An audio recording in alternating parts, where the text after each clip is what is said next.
Esa noche, dentro de ese departamento, no había nada que llamara la atención. Las luces estaban apagadas, las puertas cerradas, el interior en silencio. Todo respondía a una rutina que ya se había repetido varias veces durante esos días. Horarios similares, movimientos previsibles, una organización simple que no necesitaba ser pensada para funcionar. En ese tipo de contextos, las cosas no se revisan, se asumen. A pocos metros, dentro del mismo complejo, otras familias también habían terminado el día. Las zonas comunes estaban vacías, los caminos apenas iluminados, las ventanas sin movimiento visible, no había ruido, no había actividad, no había nada que interrumpiera esa sensación de calma que suele instalarse en los lugares destinados al descanso. El entorno no generaba alerta, no por falta de atención, sino porque no había motivo para tenerla. En ese tipo de espacios, la seguridad no se evalúa, se da por hecha. Durante un tiempo, todo siguió exactamente igual.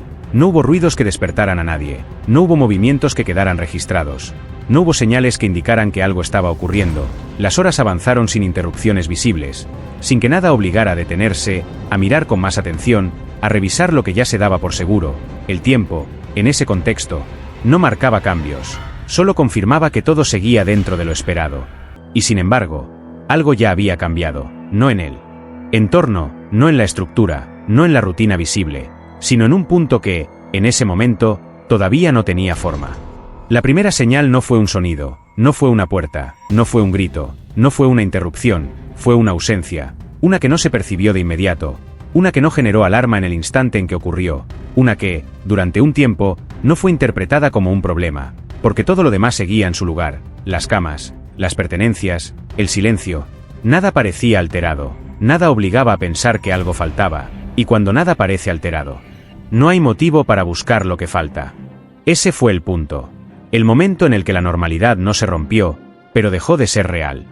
Noa Ferrer Ibáñez tenía 5 años y una forma de moverse dentro de los espacios que no generaba ruido, no por timidez ni por retraimiento, sino por una manera natural de adaptarse a lo que ocurría alrededor. No necesitaba ocupar el centro de nada para estar presente.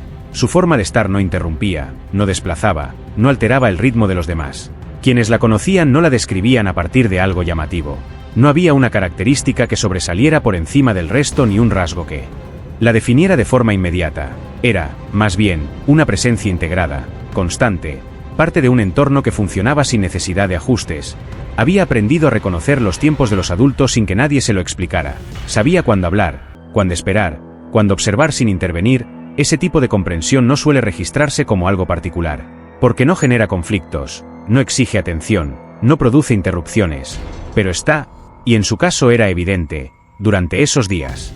Su rutina no era la habitual, no estaban en su casa, no estaban en su ciudad, no estaban dentro de los espacios que delimitaban su vida cotidiana, estaban en Alicante, en una zona costera donde el tiempo se organizaba de otra manera. Las mañanas comenzaban más tarde, las tardes se extendían, las noches se desplazaban hacia horarios que, en otro contexto, no habrían sido posibles.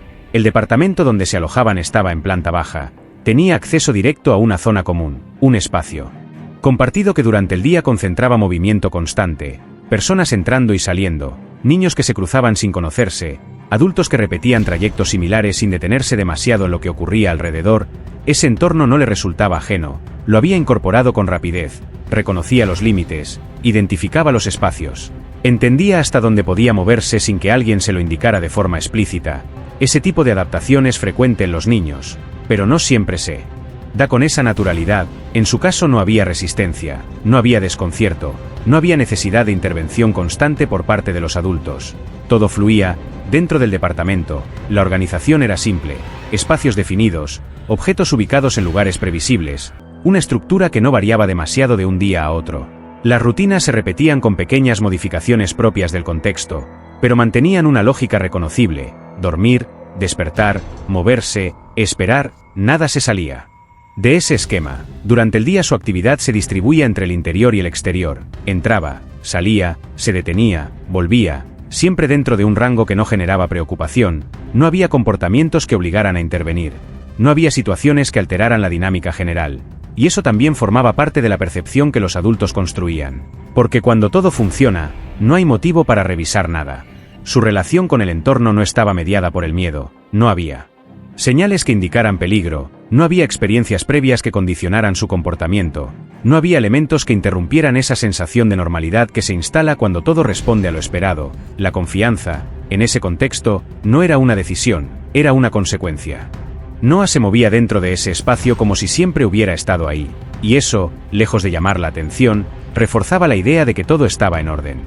Las noches seguían una lógica similar, el movimiento disminuía, las voces se apagaban, las puertas se cerraban, el entorno no quedaba completamente en silencio, pero cambiaba, se volvía más estable, más contenido, más previsible.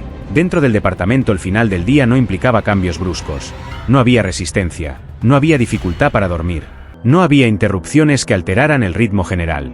Todo seguía una secuencia clara, repetida, reconocible. Esa repetición, con el paso de los días, consolidaba una sensación, la de control, la de que nada, dentro de ese esquema, podía desviarse demasiado, y sin embargo, ese tipo de control tiene un límite, no siempre visible, no siempre identificable, pero existe, y cuando se cruza, no hay señal previa que lo anuncie. A esa edad, los espacios no se analizan, se recorren. Noah no necesitaba entender cómo funcionaba el lugar en el que estaba para moverse dentro de él con naturalidad, no hacía preguntas.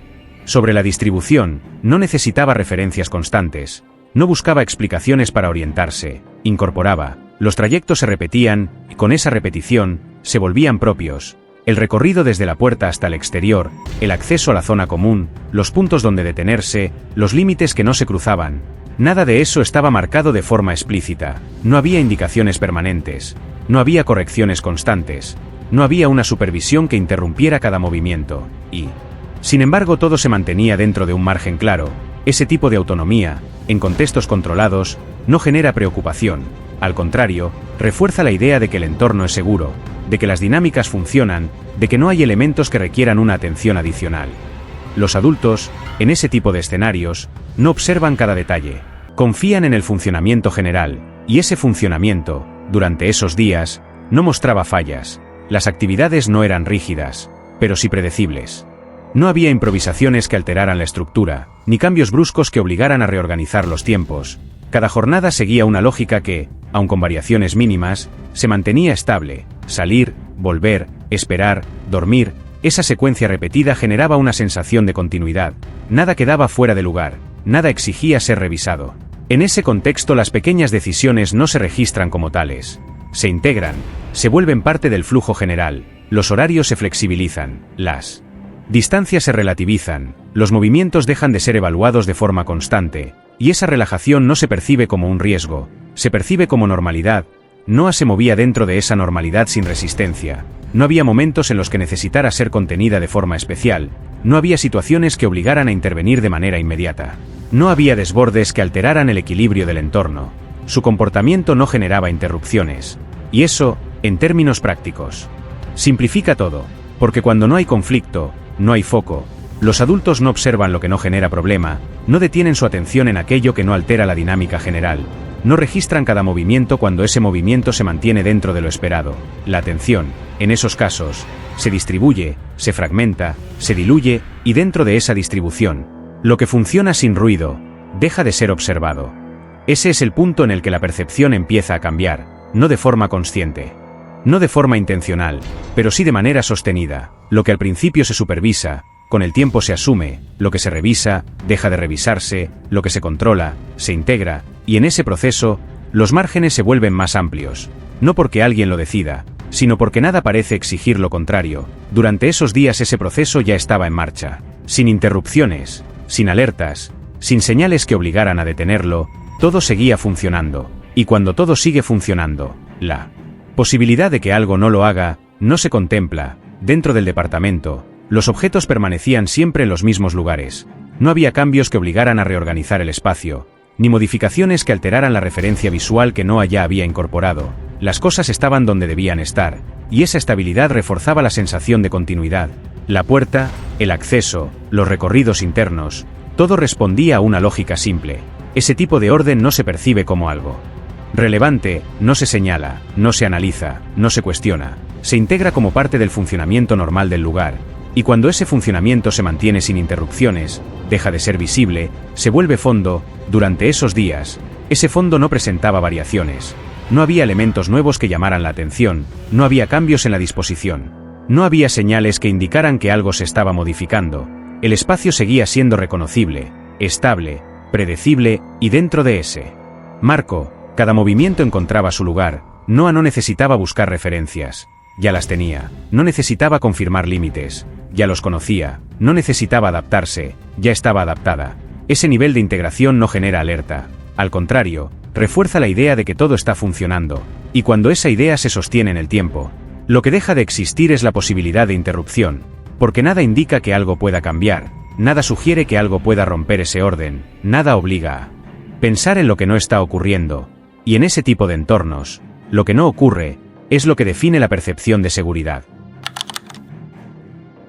El complejo donde se alojaba la familia Ferrer Ibáñez estaba ubicado en una zona costera de Alicante, dentro de un entorno pensado para el descanso, organizado en torno a unidades que repetían una misma lógica, accesos independientes, espacios compartidos y una circulación constante durante el día que se reducía de forma progresiva con la llegada de la noche.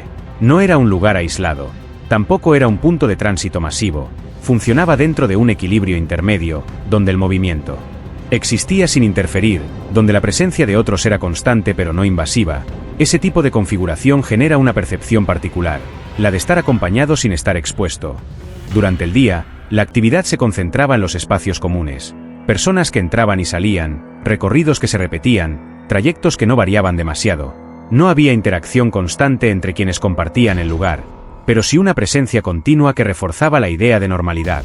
Nadie observaba demasiado, nadie intervenía, cada uno ocupaba su espacio dentro de una dinámica que no requería explicaciones. El movimiento seguía una lógica, aparecía en determinados horarios, se distribuía en ciertas zonas, desaparecía de forma gradual, no había picos inesperados ni interrupciones que alteraran el ritmo general. Todo se mantenía dentro de un margen previsible. Ese margen, con el paso de los días, dejaba de percibirse, se incorporaba, se volvía parte del entorno, y cuando eso ocurre, la atención disminuye, no porque el lugar deje de ser observado, sino porque deja de ser evaluado. La seguridad, en ese contexto, no se construye a partir de controles visibles, no hay presencia constante de vigilancia, no hay estructuras que recuerden la necesidad de cuidado. La seguridad se sostiene en la repetición, en la ausencia de incidentes, en la continuidad de días que no presentan variaciones significativas, y esa continuidad, cuando se mantiene en el tiempo, genera una sensación de estabilidad que no se cuestiona. Por la tarde, el movimiento comenzaba a disminuir, las zonas comunes se vaciaban de forma progresiva, los recorridos se acortaban, las puertas empezaban a cerrarse como parte de una transición natural hacia el final del día. El entorno no quedaba completamente vacío, pero cambiaba, se volvía más fragmentado, más disperso. La iluminación acompañaba ese cambio, no desaparecía, pero se reducía, lo suficiente como para permitir la circulación, pero no lo suficiente como para exponer cada detalle. Los espacios seguían siendo transitables, pero no completamente visibles. Ese tipo de configuración no se percibe como una falla, se percibe como parte del descanso, como un cierre progresivo del día, y dentro de esa lógica, la noche no representa un quiebre, representa una continuidad en otro nivel. Las unidades, en ese momento, funcionan como espacios cerrados. Lo que ocurre dentro no se ve, no se escucha, no se comparte, cada departamento se vuelve un punto independiente dentro de una estructura que, hacia afuera, sigue manteniendo una apariencia uniforme. Las puertas marcan un límite claro, y ese límite no se atraviesa, no por imposición, sino por costumbre, por una forma de convivencia sostenida en la distancia, en el respeto por lo privado, en la idea de que cada espacio se regula a sí mismo. Ese tipo de dinámica funciona mientras nada la interrumpa, mientras no haya señales que obliguen a intervenir, mientras lo que ocurre dentro no genere un impacto hacia el exterior. Y durante esos días, nada indicaba que ese equilibrio pudiera alterarse, no había registros de conflictos, no había situaciones que llamaran la atención, no había motivos para modificar la percepción del entorno, todo funcionaba, y cuando un entorno funciona, no se cuestiona. Dentro de ese tipo de complejos, la percepción no se construye a partir de lo que se observa de forma directa, sino de lo que se repite sin cambios. Los recorridos eran siempre los mismos, las entradas y salidas seguían horarios similares, las luces se encendían y apagaban dentro de un patrón reconocible. Ese tipo de regularidad se incorpora, y cuando se incorpora, deja de ser visible. El entorno no exigía atención constante, no había elementos que obligaran a detenerse, ni situaciones que interrumpieran la percepción de control. La ausencia de anomalías funcionaba como una confirmación permanente. Los accesos a las unidades no presentaban restricciones visibles. No había controles estrictos ni mecanismos que regularan cada movimiento. Las puertas, durante el día, permanecían abiertas o semiabiertas. Y durante la noche se cerraban como parte de una rutina, no como respuesta a una amenaza. El ingreso y la salida no se percibían como eventos. Se integraban, formaban parte del flujo. Nadie registraba cada apertura, nadie observaba cada cierre, porque no había motivo para hacerlo. Las transiciones ocurrían sin ser señaladas. Y en ese tipo de contextos, lo que no se señala, deja de ser relevante. La proximidad entre las unidades no implicaba interacción constante, las distancias eran cortas, pero no invasivas. Se podía percibir presencia sin identificarla, escuchar movimiento sin asociarlo a una persona en particular. Esa cercanía generaba una ilusión de control, la sensación de que, si algo ocurriera, alguien lo notaría, pero esa percepción depende de una condición, que lo que ocurra se manifieste hacia afuera. Y cuando eso no sucede, cuando lo que pasa no produce un efecto visible, esa cercanía deja de funcionar como protección, se vuelve neutra. Durante esos días, esa neutralidad no presentaba fisuras. No había señales que alteraran el equilibrio, no había motivos para intervenir, no había razones para mirar con más atención. Todo seguía dentro de lo esperado, y cuando todo se mantiene dentro de lo esperado, la posibilidad de que algo ocurra fuera de ese marco no se contempla. Desde afuera, la familia Ferrer Ibáñez encajaba sin esfuerzo dentro del entorno en el que se encontraba, no había nada en su dinámica visible que llamara la atención, ninguna señal que la diferenciara del resto, ninguna característica que obligara a observarla con más detenimiento.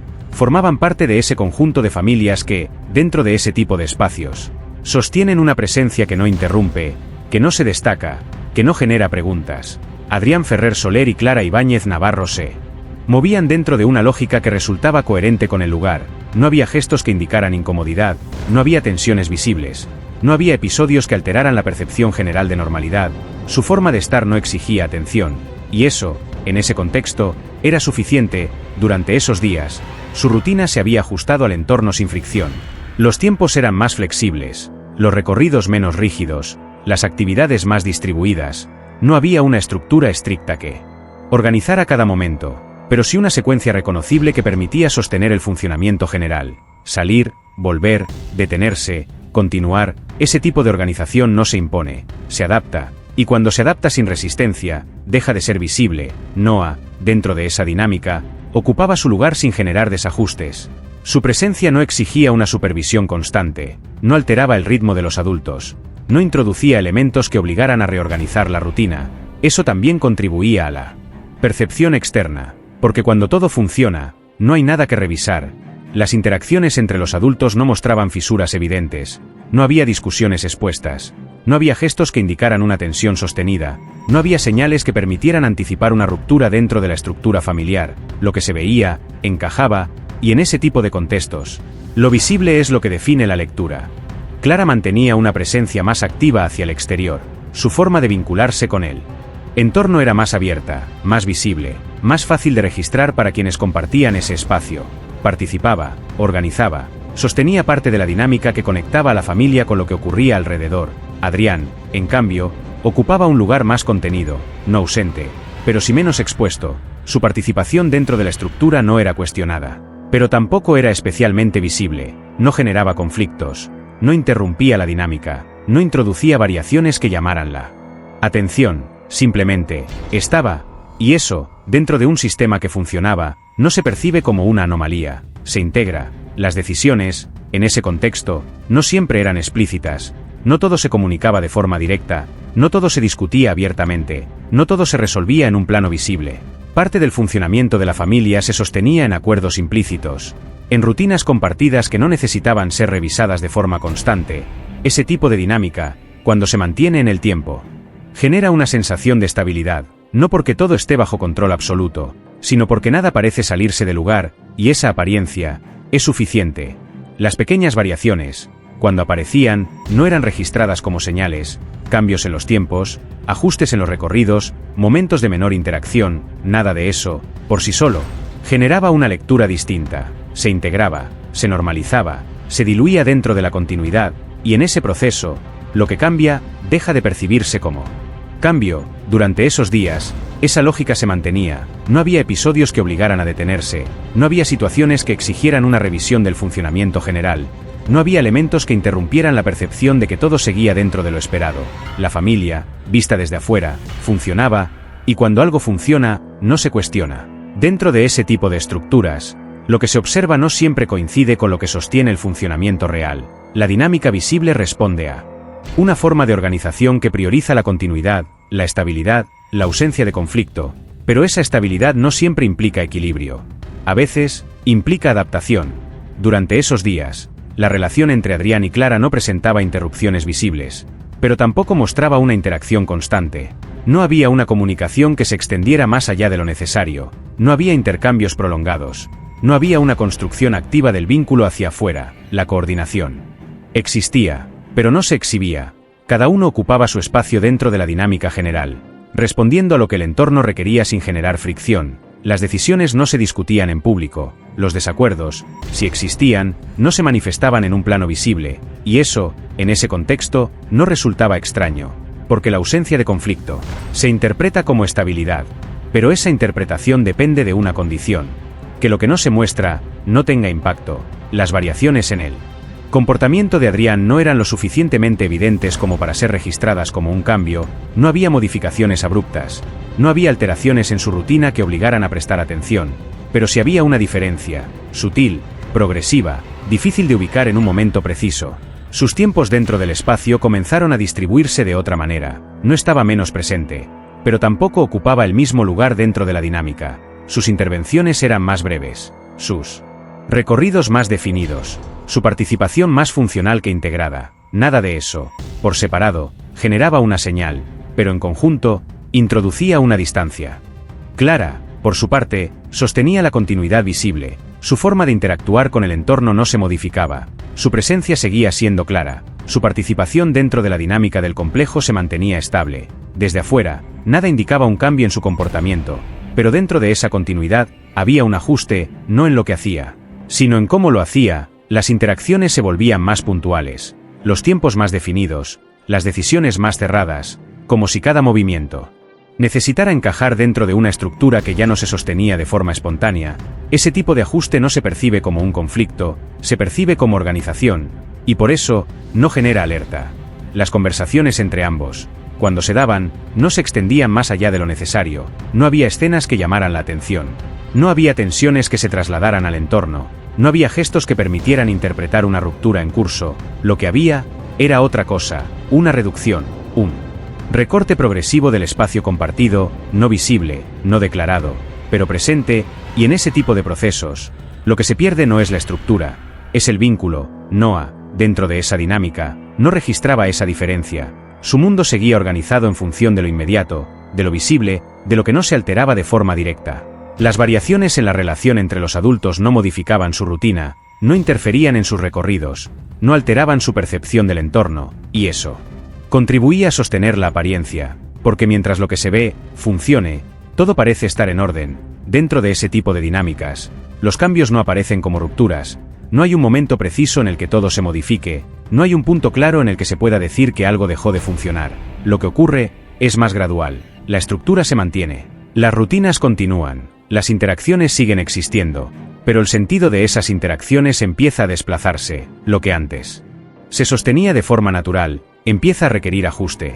Lo que antes fluía, empieza a organizarse, y ese proceso, cuando no se interrumpe, termina generando una diferencia que no siempre se percibe desde afuera, porque lo visible no cambia de inmediato. La familia sigue ocupando el mismo espacio, sigue repitiendo los mismos movimientos, sigue respondiendo a la misma lógica, pero hay algo que deja de estar, no como ausencia evidente, no como una falta concreta, sino como una modificación en la forma en que ese sistema se sostiene, y cuando esa modificación no se registra, la estructura continúa funcionando, sin alertas, sin interrupciones, sin señales que obliguen a intervenir. Durante esos días, eso era lo que ocurría, nada se había roto, nada se había detenido, nada había dejado de funcionar en un sentido visible, y sin embargo, algo ya no estaba en su lugar.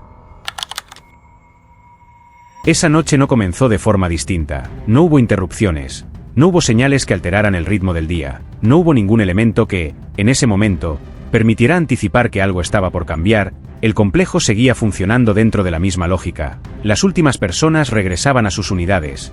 Las zonas comunes se vaciaban de forma progresiva. Los recorridos se reducían a trayectos breves que terminaban siempre en el mismo lugar. No había movimiento innecesario. No había actividad que se extendiera más allá de lo habitual. El entorno no se modificaba, se apagaba. Dentro del departamento, la secuencia también se mantenía, los espacios ocupados, las luces apagadas, la estructura intacta, no había desorden, no había señales visibles de conflicto, nada indicaba que algo estuviera fuera de lugar, y sin embargo, esa estabilidad no era completa. Había una diferencia, no en lo que se veía, no en lo que se escuchaba, sino en lo que no estaba ocurriendo de la misma manera. Las interacciones, esa noche, no seguían exactamente el mismo ritmo, no era una variación evidente, no era un cambio que pudiera señalarse con precisión, pero existía. Los tiempos no coincidían del todo con lo habitual, los movimientos no respondían a la misma secuencia, las pausas se extendían más de lo necesario, nada de eso, por separado, tenía significado, pero en conjunto, alteraba la dinámica. Ese tipo de alteración no se percibe desde afuera, no genera ruido, no deja marcas visibles, no produce una reacción inmediata, se mantiene contenida, dentro del espacio, dentro de la estructura, y en ese nivel, no hay registro.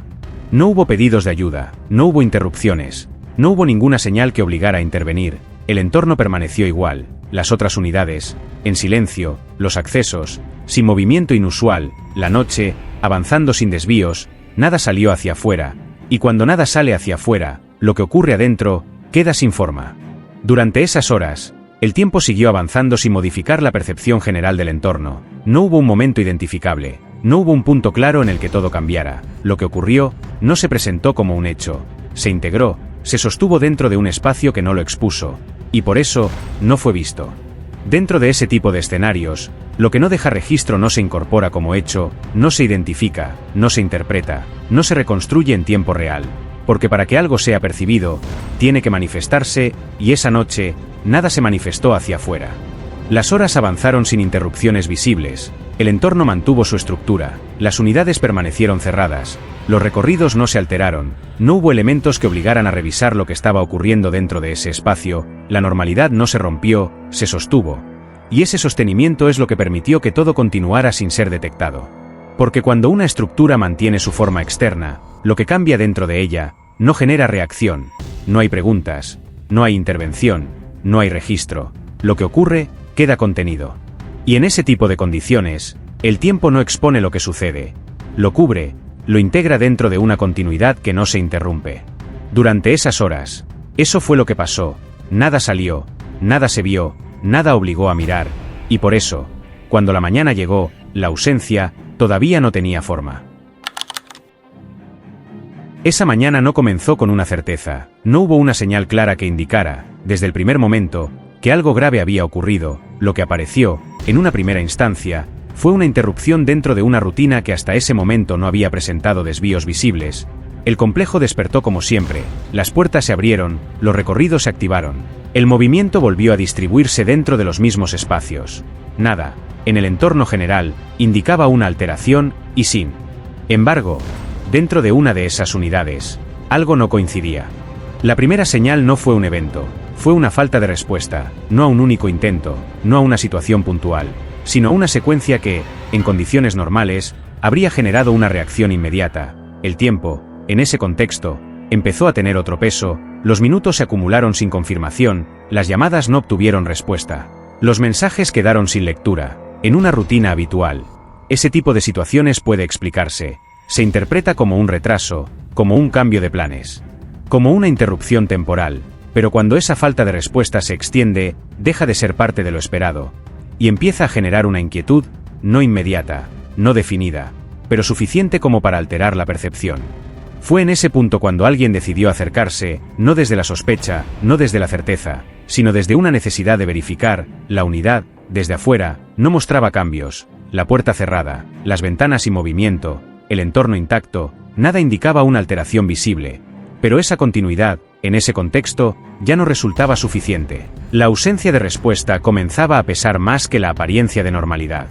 El ingreso no reveló desorden, no había signos de lucha, no había objetos fuera de lugar, no había indicios que permitieran asociar la escena a una situación de conflicto, todo estaba, en su sitio. Las camas, los objetos personales, los espacios. Esa condición, lejos de descartar una anomalía, introducía una nueva lectura. Porque cuando una salida es voluntaria, deja señales. Cuando una decisión se toma con urgencia, modifica el entorno. Pero en ese caso, el entorno no había cambiado, y esa ausencia de cambio empezaba a tener significado.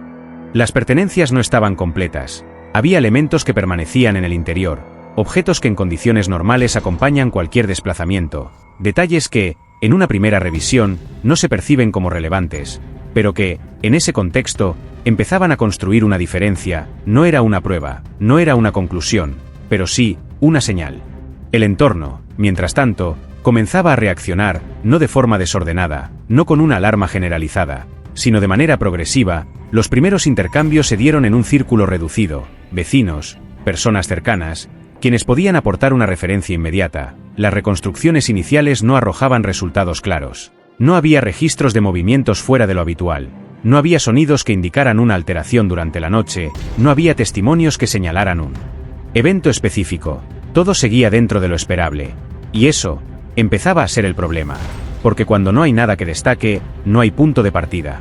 La desaparición, en ese momento, todavía no tenía forma. Podía interpretarse de múltiples maneras: una salida imprevista, un cambio de rutina, una decisión no comunicada, pero ninguna de esas opciones lograba sostenerse del todo.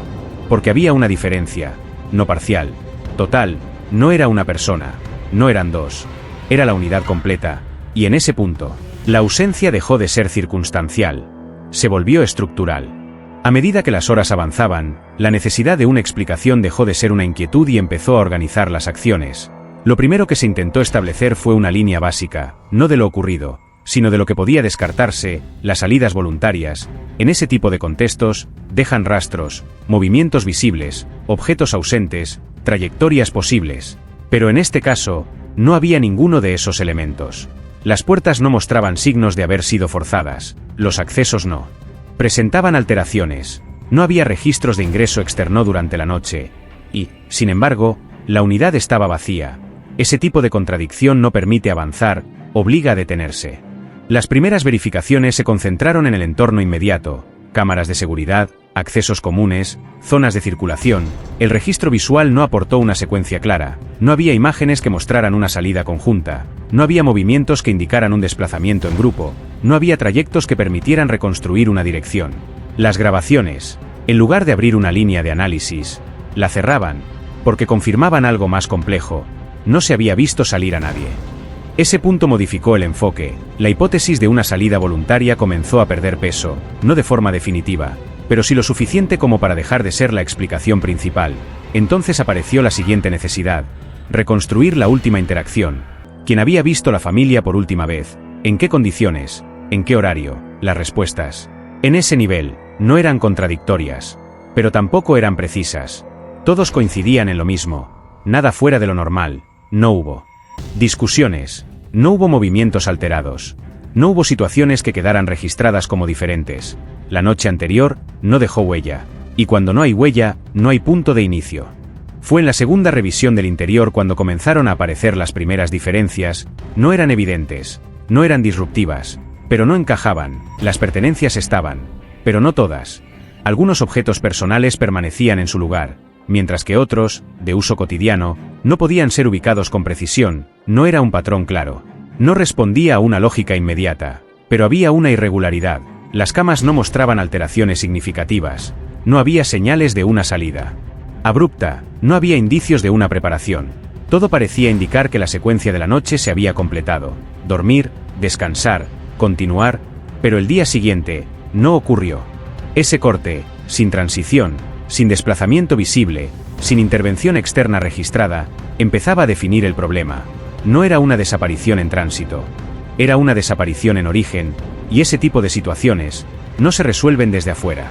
Cuando el entorno inmediato no aporta respuestas, la búsqueda se amplía, no por certeza, sino por descarte. Se revisaron rutas, hospitales, centros de asistencia, registros de movimiento en las horas posteriores. Nada, no había ingresos, no había intervenciones. No había registros administrativos que vincularan a la familia con otro punto. La ausencia se sostenía. Y cuanto más se extendía esa ausencia, más difícil resultaba ubicarla dentro de una explicación posible, porque no se trataba de perder un rastro, se trataba de no haberlo tenido nunca. Cuando la ausencia no ofrece un punto de partida, lo único que queda es el registro, no lo que alguien recuerda, no lo que alguien cree haber visto, sino lo que quedó fijado: cámaras, horarios, accesos. La revisión no se hizo una vez, se hizo varias, primero de forma lineal, después por franjas horarias, luego cruzando puntos de acceso. El resultado no cambió, no había una secuencia de salida. Las imágenes mostraban lo mismo que el entorno había sostenido durante la noche: continuidad, personas entrando a sus unidades, movimientos aislados, recorridos que terminaban siempre en el mismo lugar. Pero en ningún momento, la familia Ferrer Ibáñez abandonando el complejo. Ese tipo de ausencia no se interpreta de inmediato como una imposibilidad, se intenta explicar: ángulos muertos, zonas sin cobertura, fallos en el sistema, se revisaron todos, no había sectores completamente ciegos en los accesos principales, no había cortes en las grabaciones, no había interrupciones que justificaran un vacío de ese tipo. Entonces la pregunta cambió, no era por dónde salieron, era si realmente habían salido. Sin una salida visible, la reconstrucción tuvo que retroceder, horas antes, movimientos previos, interacciones finales. Se estableció una franja, desde el último registro externo de actividad hasta el primer momento en que la falta de respuesta se volvió relevante. Dentro de ese intervalo, todo debía haber ocurrido. Pero ese intervalo no contenía eventos. No había visitas. No había ingresos registrados. No había movimientos que alteraran la lógica del lugar.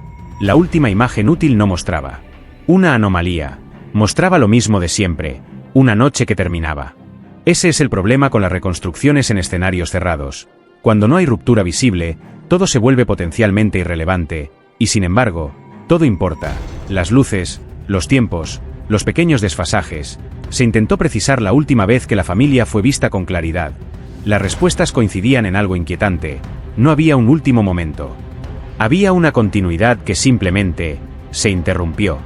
Las declaraciones iniciales no presentaban conflictos directos, pero sí diferencias, no en lo que afirmaban, sino en lo que no podían precisar: horarios aproximados, secuencias incompletas, recuerdos sin cierre.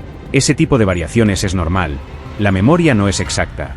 Pero cuando todas las versiones coinciden en algo, la ausencia de anomalías, al mismo tiempo, ninguna logra fijar un punto final claro, la normalidad empieza a perder consistencia, no porque alguien mienta, sino porque nadie puede cerrar la escena. Y una escena que no se puede cerrar, no se puede entender. La segunda inspección del departamento no buscaba evidencias visibles, buscaba coherencia. La disposición de los objetos fue analizada no por lo que mostraba, sino por lo que implicaba. Nada estaba roto, nada desplazado de forma evidente, nada indicaba una acción violenta. Pero tampoco había señales de una salida organizada. Ese punto es clave. Una salida voluntaria deja preparación, una salida forzada deja desorden. En ese espacio, no había ninguna de las dos. Lo que había era otra cosa. Continuidad detenida, elementos que indicaban que la rutina se había completado, pero no continuado, como si el proceso hubiera sido interrumpido en un punto que no generó reacción. Ese tipo de corte no es físico, es estructural. Cuando el interior no responde, la mirada se desplaza, no para encontrar el hecho, sino para encontrar su efecto. Se ampliaron los radios de búsqueda, calles cercanas, accesos secundarios, zonas de tránsito vehicular. Nada. No había registros de desplazamiento, no había testigos, no había indicios indirectos, ni siquiera una señal mínima que permitiera suponer un recorrido.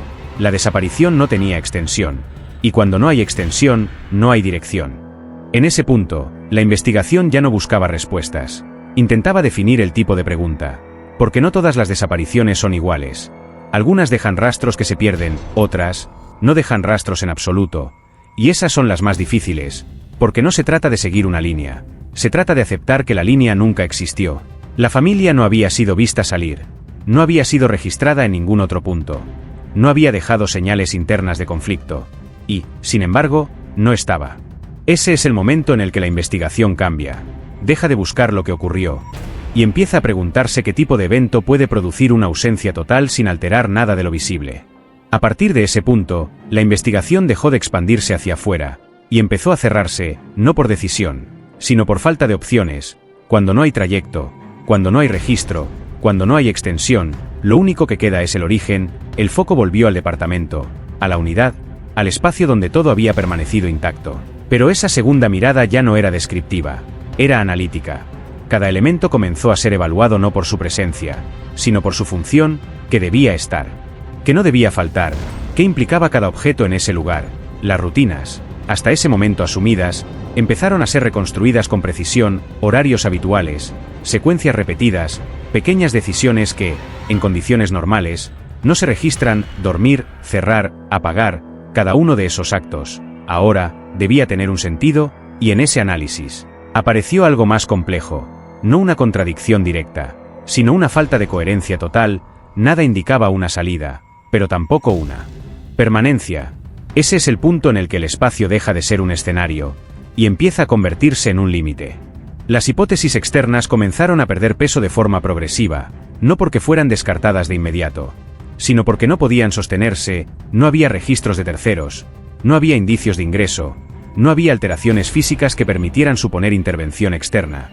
El entorno, en ese sentido, se volvía estéril, no aportaba, no respondía, no ampliaba.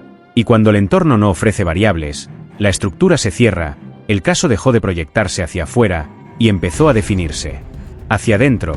Ese tipo de desplazamiento no es inmediato, es incómodo, porque implica aceptar que lo que se busca no está fuera del campo observado, está contenido en él, y cuando eso ocurre, cada detalle cambia de valor.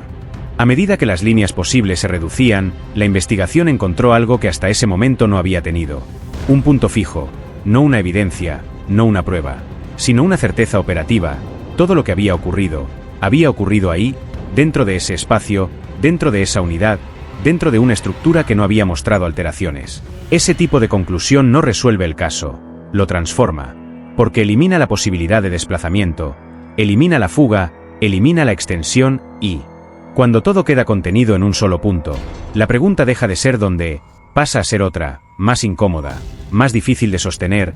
¿Qué tipo de evento puede desarrollarse dentro de un espacio cerrado, sin generar ruido, sin dejar marcas visibles, sin alterar la estructura externa, y aún así, producir una ausencia total? En ese momento, la investigación ya no avanzaba, se repetía, volvía sobre los mismos registros, revisaba las mismas imágenes, reinterpretaba las mismas secuencias, pero cada nueva revisión confirmaba lo mismo: no había salida, no había ingreso, no había evento visible. Y, sin embargo, la ausencia persistía. Ese es el límite, el punto en el que la investigación deja de acumular información, y empieza a enfrentar su propia imposibilidad, no por falta de trabajo, no por error, sino porque lo que ocurrió no encaja en ninguna de las estructuras habituales. Y cuando un hecho no encaja, no se explica, se desplaza, se guarda, se convierte en otra cosa. La primera vez que se consideró esa posibilidad, no se planteó como una conclusión, se planteó como una incomodidad, una hipótesis que no encajaba con la lógica habitual de una investigación, pero que tampoco podía ser descartada. Si nadie había salido, si nadie había entrado, si no había desplazamiento, entonces el evento no había ocurrido en tránsito, había ocurrido ahí, dentro de ese espacio que, hasta ese momento, había sido interpretado como un punto de partida. Ese cambio no fue inmediato. Requirió aceptar algo más difícil que la incertidumbre, que la escena inicial. Era la escena final. El departamento dejó de ser un lugar neutro, dejó de ser el punto desde el cual se había producido una desaparición, y pasó a ser otra cosa, un sistema cerrado, y dentro de un sistema cerrado, las variables no son infinitas, se reducen, se ordenan, se enfrentan. Las revisiones anteriores habían buscado señales visibles, ahora la lectura cambió. No se buscaba qué había pasado, se buscaba que no podía haber pasado, y en ese proceso, las opciones comenzaron a desaparecer. No hubo intervención externa, no hubo traslado, no hubo salida. Lo que quedaba no era una hipótesis más, era la única posible. Pero no era fácil de sostener, porque implicaba aceptar que todo había ocurrido sin ruido, sin ruptura, sin dejar marcas que pudieran ser identificadas en una primera lectura. Ese tipo de eventos no encaja en lo esperado, no responde a patrones, no se presenta como una escena, se disuelve durante la tercera revisión del espacio. Cuando ya no se buscaban evidencias evidentes, sino coherencia estructural, apareció la primera diferencia clara, no en los objetos, no en la disposición, sino en la secuencia. Algo no coincidía en los tiempos, las rutinas indicaban una continuidad, pero el resultado no la tenía. Ese desfasaje no podía explicarse desde afuera, solo podía explicarse desde adentro. Fue en ese punto cuando la mirada se detuvo en un detalle que, hasta ese momento, había sido considerado irrelevante, no por lo que mostraba, sino por lo que implicaba: un espacio, un punto dentro de la unidad que no formaba parte del recorrido habitual, no estaba oculto, no estaba sellado, no estaba fuera de lugar, pero tampoco estaba integrado. No cumplía una función visible dentro de la rutina, y por eso, no había sido considerado. Ese tipo de espacios no llaman la atención, no se revisan, no se interpretan, porque no forman parte del uso cotidiano, pero cuando todo lo demás falla, lo que no forma parte, empieza a importar. La inspección de ese punto no reveló una escena, no había signos evidentes, no había marcas directas, pero había algo distinto, una alteración mínima, un cambio que no se correspondía con la lógica del resto del lugar.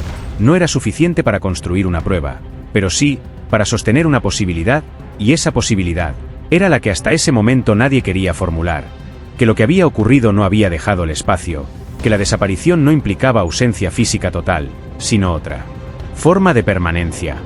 Ese tipo de lectura no se incorpora de inmediato, se resiste, porque rompe con todo lo anterior, pero una vez que aparece, ya no se puede descartar. Las piezas empezaron a reorganizarse, los tiempos, las secuencias, las decisiones, nada indicaba una salida, pero todo empezaba a indicar una intervención contenida, no visible, no registrada, pero suficiente. Ese es el momento en el que el caso cambia, deja de ser una desaparición sin rastro, y pasa a ser otra cosa, un evento que ocurrió completamente dentro de un sistema cerrado, y que, por esa misma condición, pudo sostenerse sin ser detectado.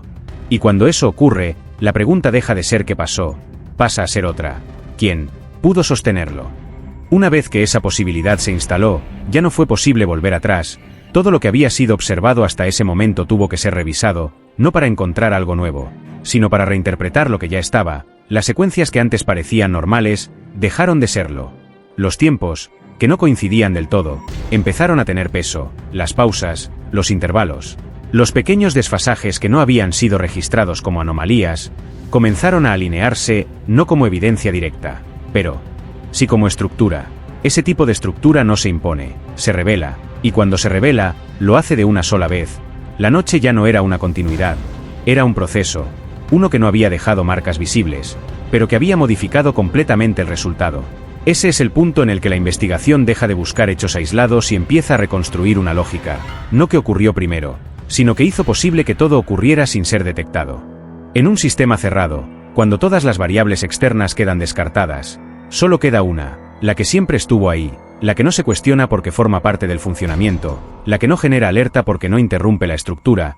Esa variable no aparece en los registros, no se detecta en las cámaras, no deja un trayecto, pero está, y actúa desde adentro. La dinámica familiar, que hasta ese momento había sido interpretada como estable, empezó a ser leída de otra manera, no desde lo visible, sino desde lo que no se manifestaba: las distancias, las pausas en la interacción, la reducción del vínculo. Todo lo que había sido integrado como normal, empezó a reorganizarse como antecedente, no como causa directa, pero sí como condición, porque ese tipo de eventos no aparecen de forma abrupta, se construyen de manera progresiva, sin ruido, sin ruptura visible, hasta que el sistema deja de sostenerse. A partir de ese momento, la pregunta dejó de ser operativa, ya no se trataba de comprobar si había habido una salida, eso había quedado descartado, tampoco de identificar un ingreso externo, no había elementos para sostenerlo. La investigación se enfrentó a algo más difícil, una imposibilidad lógica, porque lo que había ocurrido no podía explicarse dentro de los parámetros habituales. No había escena, no había trayecto, no había registro, y sin embargo, el resultado era real. Ese tipo de imposibilidad no se resuelve con más datos, se enfrenta, y en ese enfrentamiento, aparece una única línea posible, no confirmada, no declarada, pero inevitable.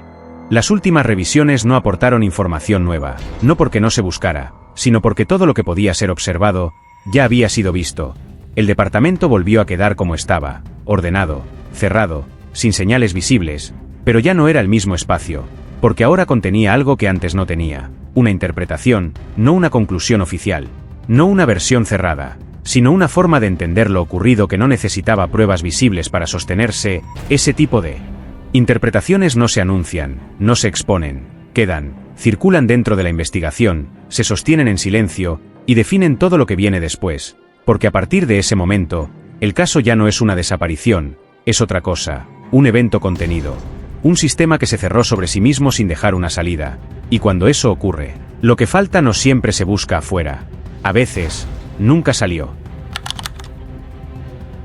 Después del giro, la investigación no se detuvo, pero cambió, no en los recursos, no en la intensidad, sino en el tipo de avance. Las líneas activas se mantuvieron abiertas, las revisiones continuaron, los informes se actualizaron, pero el margen de movimiento ya no era el mismo. Cuando un caso pierde dirección, no se cierra, se estabiliza.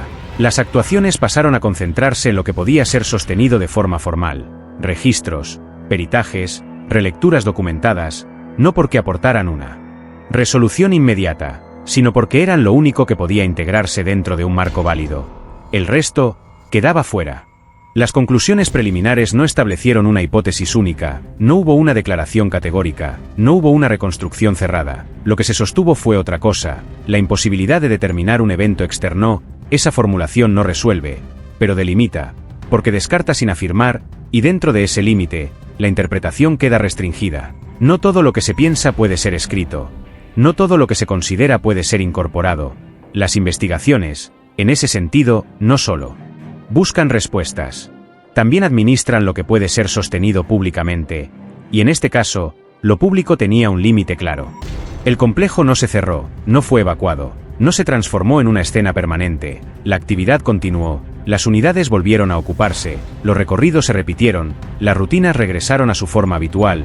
Ese tipo de continuidad no implica olvido, implica adaptación, porque los espacios no retienen lo que ocurrió en ellos, se reorganizan, y esa reorganización borra, no en términos reales, pero sí en términos visibles. Con el paso de los días, la presencia de la familia dejó de ser parte del entorno, no porque no importara, sino porque ya no tenía lugar dentro de la dinámica activa. Las personas que habían estado presentes durante esos días fueron incorporando la situación de manera progresiva. No hubo una reacción uniforme, no hubo una lectura única. Algunos sostuvieron la idea de una salida no registrada, otros evitaron formular una explicación, pero había un punto en común: nadie había visto nada. Y esa ausencia compartida terminó convirtiéndose en la única certeza colectiva. En ese tipo de contextos, la memoria no se construye a partir de lo ocurrido, se construye a partir de lo que no pudo ser registrado. Y eso modifica todo. El expediente no se cerró, pero dejó de avanzar en términos concretos. Las actuaciones continuaron dentro de un esquema formal: actualizaciones periódicas, verificaciones cruzadas, revisión de datos existentes. Sin nuevos elementos, la estructura del caso se mantuvo, no hubo imputaciones directas, no hubo detenciones vinculadas a una hipótesis sostenida. Y sin una línea clara, la causa quedó contenida, no archivada, no resuelta, suspendida. Dentro de la investigación, sin embargo, la lectura no era completamente neutra. Había una interpretación, no escrita, no oficial, pero presente. Ese tipo de interpretaciones no forman parte del expediente, no se incorporan como conclusión, no se comunican, se sostienen, circulan entre quienes participaron del proceso, se instalan como una referencia que no necesita ser explicitada. Con el tiempo, definen la forma en la que el caso es recordado, no como un hecho claro, sino como una posibilidad que nunca pudo ser descartada. Con el paso del tiempo, el caso dejó de ocupar un lugar activo, no por falta de interés, sino por falta de avance. Las desapariciones que no dejan rastro, no evolucionan, se mantienen, no generan nuevos eventos, no producen nuevas líneas, y en ese estado, pierden visibilidad, pero no desaparecen, quedan en los registros, en las referencias, en los espacios donde ocurrieron, y, sobre todo, en la forma en la que quienes participaron aprendieron a interpretar lo que no pudieron ver. Después de todo, no hubo un momento en el que el caso realmente terminara, no hubo una resolución, no hubo una escena final que ordenara lo ocurrido. Lo que hubo fue continuidad, el mismo complejo, los mismos accesos, los mismos recorridos que, cada día, vuelven a repetirse sin cambios. Las puertas siguen abriéndose, las luces siguen apagándose, las unidades siguen ocupándose por nuevas personas que no estuvieron ahí cuando ocurrió. Desde afuera, nada indica que algo haya pasado. Ese es el punto. La estructura no se alteró, el entorno no se transformó, la rutina siguió intacta, como si la ausencia nunca hubiera tenido lugar. Pero la ausencia existió, no dejó marcas visibles, no interrumpió el funcionamiento, no modificó lo suficiente como para detener el sistema, y por eso, pudo sostenerse. Ese tipo de eventos no rompe los espacios, no los cambia, se adapta a ellos, se integra, y cuando eso ocurre, lo que pasó deja de ser evidente, se vuelve parte de lo que no se ve. Hoy, ese lugar sigue funcionando, sin señales, sin recuerdos visibles, sin nada que obligue a detenerse, Pero hay algo que ya no puede cambiar, no lo que ocurrió, no lo que se investigó, sino la forma en la que ese espacio puede ser entendido. Porque ahora sabemos algo que antes no estaba, que no todo lo que desaparece, se va, y que hay casos en los que la noche no interrumpe nada, solo continúa. Hay historias en las que la verdad desaparece, no deja rastros, no deja registros, no deja nada que permita reconstruir con claridad lo que ocurrió. Pero hay otras, en las que sucede exactamente lo contrario. Historias donde todo queda documentado, donde hay imágenes, donde hay registros, donde cada momento parece haber sido capturado desde distintos ángulos. Y sin embargo, la verdad no se vuelve más clara, se vuelve más difícil de entender. Porque cuando los hechos quedan registrados, lo que aparece no siempre es una explicación. A veces, es una superposición de versiones, relatos que se contradicen, secuencias que no encajan del todo, detalles que, en lugar de ordenar lo ocurrido, lo fragmentan. En esos casos, el problema no es la falta de información, es el exceso, el intento constante de reconstruir una historia que parece completa, pero que, en realidad, nunca termina de cerrarse. Este caso pertenece a ese tipo de historias, una relación, un entorno que, en apariencia, no tenía nada fuera de lugar, una secuencia de hechos que, con el tiempo, quedaría registrada en fotografías, en testimonios, en reconstrucciones detalladas. Y aún así, durante mucho tiempo, lo que ocurrió no fue evidente, no porque faltaran pruebas, sino porque las pruebas no decían lo mismo, porque cada elemento parecía encajar en una versión distinta de la historia, porque cuanto más se observaba, más difícil resultaba entender qué estaba pasando realmente. Este no es un caso donde algo desaparece, es un caso donde todo permanece, donde cada detalle queda registrado, y donde, justamente por eso, la verdad se vuelve más difícil de ver. En ese tipo de historias, la dificultad no está en encontrar lo que pasó, está en decidir qué significa, porque cada imagen muestra algo, pero no lo muestra todo, cada testimonio explica una parte, pero no alcanza para sostener la totalidad, y cada reconstrucción intenta ordenar los hechos, aunque siempre queda algo que no termina de encajar. Con el paso del tiempo, esa acumulación de información no reduce la incertidumbre, la desplaza, la transforma en otra cosa, en una sensación persistente de que, incluso teniendo todo delante, hay algo que sigue fuera de lugar. El lugar no tenía nada que lo distinguiera. Era un barrio residencial en Mesa, Arizona, Estados Unidos, un entorno habitual, de esos que no llaman la atención. No estaba aislado, no estaba deteriorado, no generaba incomodidad, las casas alineadas, las calles tranquilas, los movimientos previsibles. Durante el día, la actividad seguía un ritmo constante. Personas entrando y saliendo, vehículos que pasaban sin detenerse demasiado, puertas que se abrían y se cerraban, sin que nada pareciera alterar el orden general. Nada sobresalía, nada parecía fuera de lugar. En el interior de las viviendas, la lógica era la misma. Espacios organizados, ambientes funcionales, objetos ubicados donde debían estar. No había señales de conflicto, no había indicios visibles de tensión, no había nada que obligara a mirar dos veces. Ese tipo de entornos tiene una característica particular. No anticipan lo que ocurre dentro de ellos, no muestran señales previas, funcionan con una estabilidad que genera una sensación de seguridad, aunque esa estabilidad no siempre refleje lo que realmente está pasando, porque el lugar es así. Lo importante no siempre es lo que se ve, sino lo que no se altera, lo que sigue funcionando igual, lo que no interrumpe la rutina. En ese contexto, cualquier cambio debería ser evidente, pero no siempre lo es. A veces, la ruptura no aparece como un quiebre visible, no hay gritos, no hay movimientos abruptos, no hay escenas que llamen la atención desde el exterior, todo continúa. Las puertas siguen cerrándose, las luces siguen apagándose, los espacios siguen ocupándose como si nada hubiera cambiado, y eso es lo que vuelve a estos lugares particularmente complejos, porque cuando no hay señales claras, la percepción se acomoda a lo que espera ver: normalidad, orden, continuidad. Aunque, en realidad, algo ya haya empezado a desviarse. En ese tipo de entornos, la proximidad entre las personas no implica necesariamente conocimiento real. Los vecinos se reconocen, se saludan, comparten espacios comunes, pero lo que ocurre dentro de cada casa permanece, en gran medida, fuera del alcance de los demás.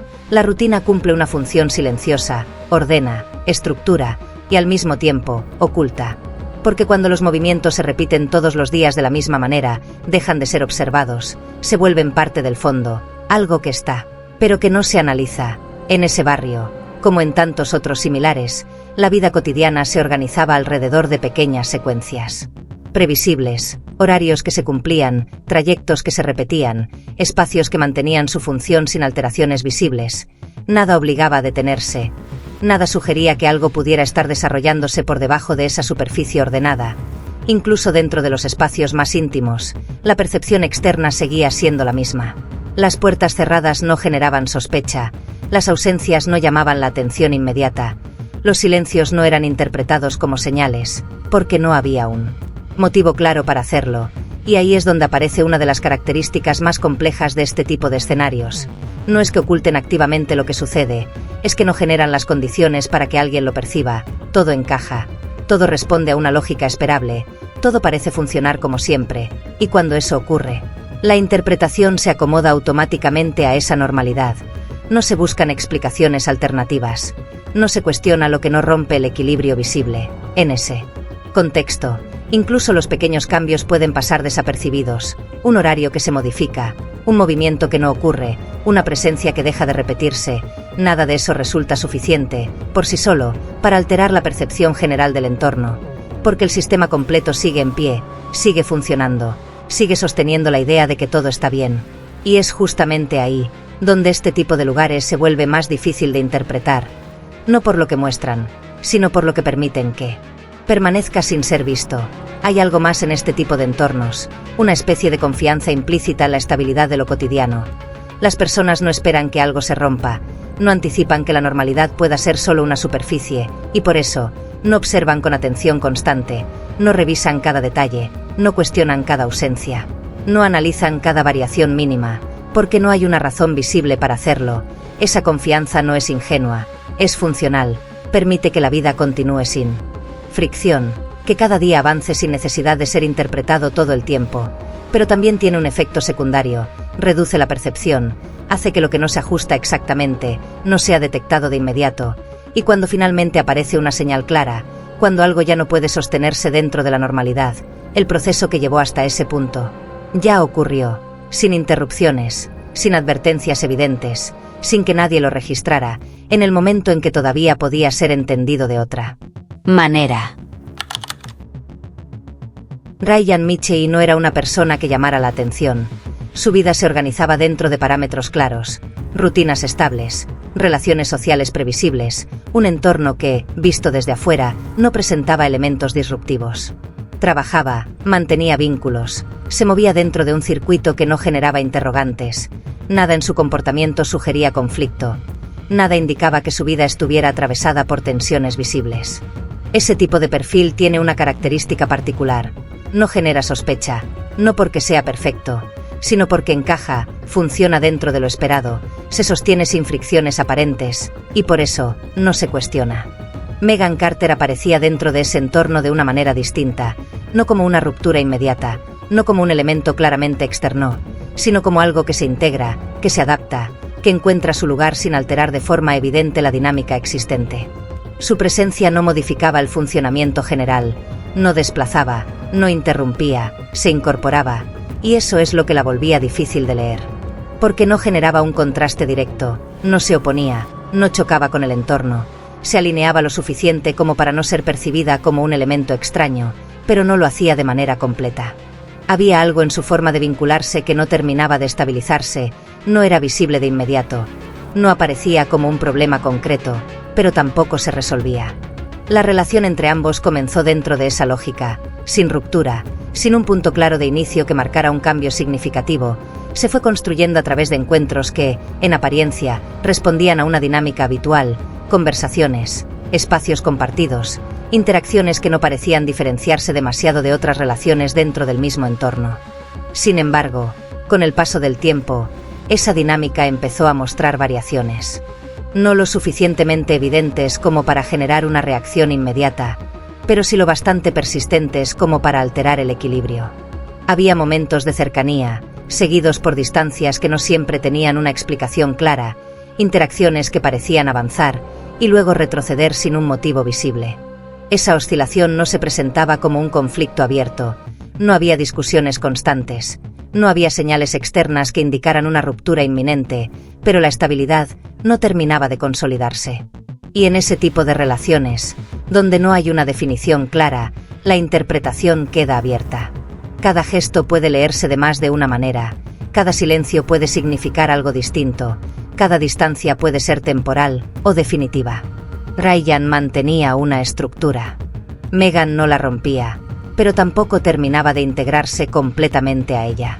Y en ese punto intermedio, es donde la relación comenzaba a volverse más difícil de entender, no por lo que mostraba, sino por lo que no terminaba de definirse.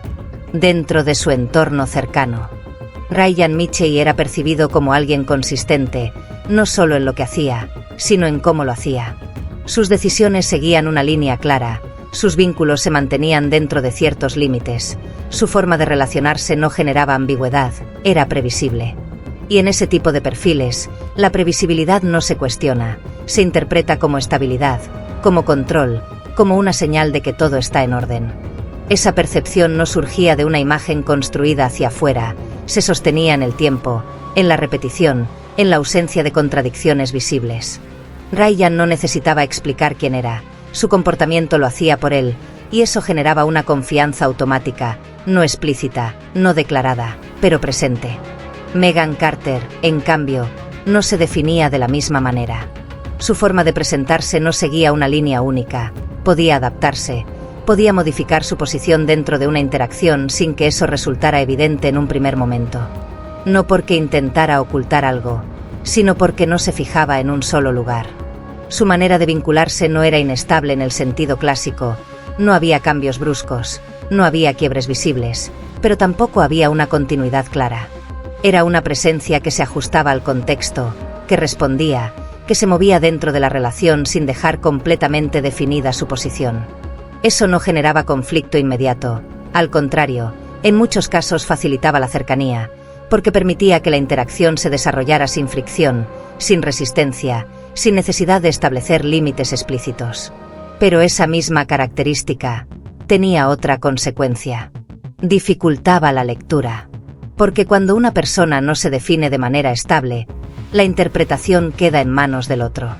Y en ese punto, la relación empezaba a construirse sobre percepciones, sobre lo que cada uno creía que estaba ocurriendo, sobre lo que cada uno interpretaba a partir de señales que no siempre eran claras. Ryan mantenía su estructura. Megan se movía dentro de ella, pero no necesariamente bajo las mismas reglas. Y esa diferencia no se manifestaba como un problema inmediato, no generaba una ruptura visible, no alteraba la dinámica de forma directa. Pero empezaba a introducir una variable. Una que no se podía medir con facilidad, una que no tenía una forma definida, y que, justamente por eso, no podía ser controlada. Con el paso del tiempo, esa dinámica comenzó a intensificarse, no hacia afuera, no en el entorno visible, sino dentro de la relación. En la forma en que se comunicaban, en la manera en que se acercaban y se alejaban. En cómo cada interacción parecía sostener una lógica momentánea, que no siempre se mantenía en el siguiente encuentro. Esa falta de continuidad no se registraba como una señal de alerta inmediata. No había un punto claro donde algo se rompiera. Pero sí había una acumulación. Pequeñas variaciones, desajustes mínimos, elementos que, por separado, no significaban demasiado, pero que en conjunto empezaban a construir algo distinto. Una relación que no terminaba de estabilizarse, que no encontraba una forma definitiva, y que, sin embargo, continuaba. En ese punto, la relación ya no podía describirse como algo lineal, no avanzaba de forma clara, no retrocedía de manera definitiva. Se mantenía en un estado intermedio. Uno donde cada interacción parecía redefinir lo que había ocurrido antes. Para Ryan, esa dinámica no era necesariamente evidente. Su forma de interpretar los vínculos seguía una lógica más estable, buscaba continuidad, coherencia, una estructura que pudiera sostenerse en el tiempo. Y en ese intento, tendía a completar lo que no estaba del todo definido, a darle forma a lo que todavía no la tenía. Megan, en cambio, no operaba desde esa necesidad. No buscaba fijar una estructura definitiva. No parecía interesada en estabilizar la relación dentro de un marco claro. Su forma de vincularse seguía siendo adaptable, respondía al momento, a la interacción inmediata, a lo que ocurría en cada encuentro, sin proyectarlo necesariamente hacia el siguiente.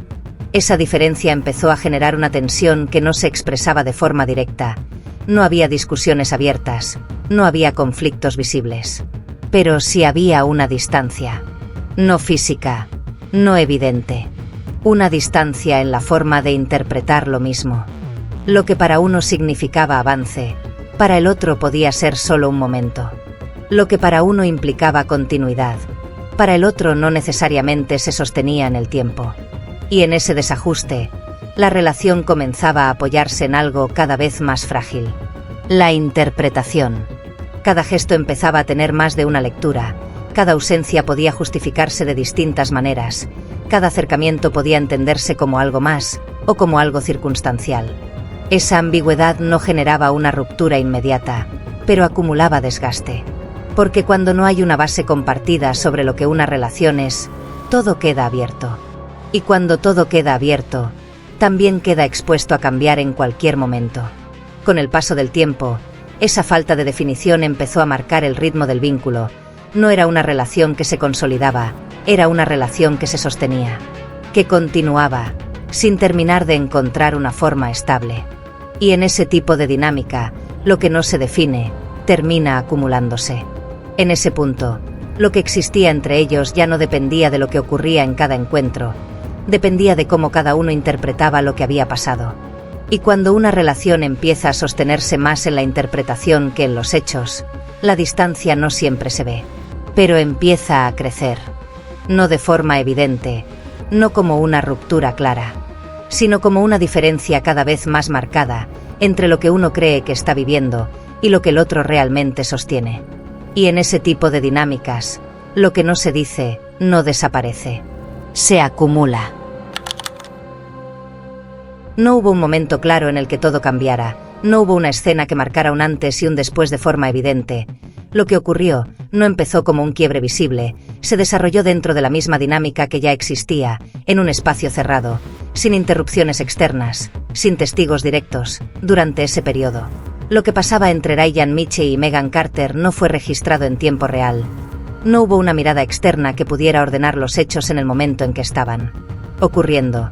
Todo lo que se sabría después tendría que reconstruirse, a partir de fragmentos, de elementos aislados, de registros que no mostraban la totalidad.